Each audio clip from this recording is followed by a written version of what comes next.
afar shay ayay noqonaysaa waxyaalaha la doonaya dowladda cusub inay ka shaqayso ugu muhiimsan.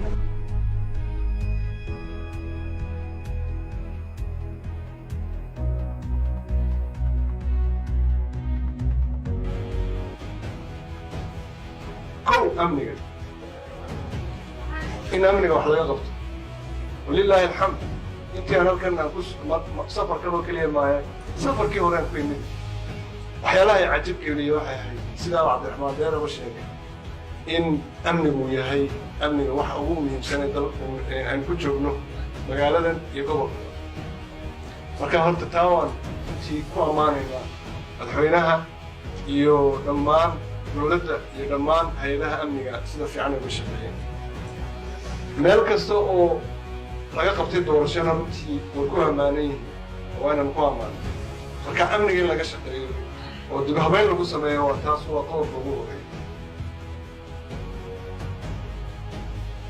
qodobka labaad waxa weeyaan sidii maanta hadda waxaynu bilownay dib heshiisiin Soomaalida dib heshiisiin ay ka hadasho oo dib heshiisiin la sameeyo ayaa muhiim ah.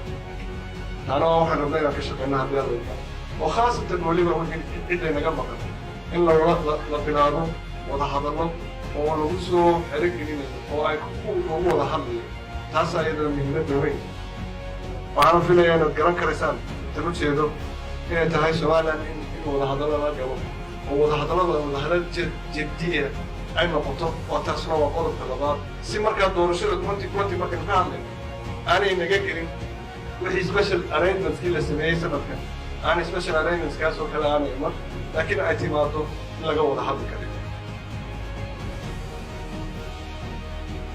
tasaddexaad ayaanu rabno waxaynu bilownay oo dowladdan ay bilownay in dib deyntii laga dhaafo Soomaaliya. haddii aynu taa bilowno deyntii laga dhaafayo Soomaaliya waxaa la rabaa inaynu ka shaqeyno qaabkii deyntaa loo bixin lahaa oo ah inaynu kharashka control garayno oo ilaalino kharashka baxaya inaynu dakhliga kor u qaadno ayaa laynaga sugaya baarlamaankana laga sugayaa innakana xukuumadda dambena laga sugi doona haddii alla yidhi. qodobka afraadna waa maxay dhibaatada ugu weyn haysata maanta Soomaaliya waa maxay inaanay jirin shaqo abuurkii loo baahnaa ee dhallinyarada loo filin lahaa. boqolkiiba 70 dalka ku nool waa dhalinyaro 35 bay ka yidhi waan arkayna maanta intii shahaadooyinka la siiyey dhalinyaradu intiisay ahayd.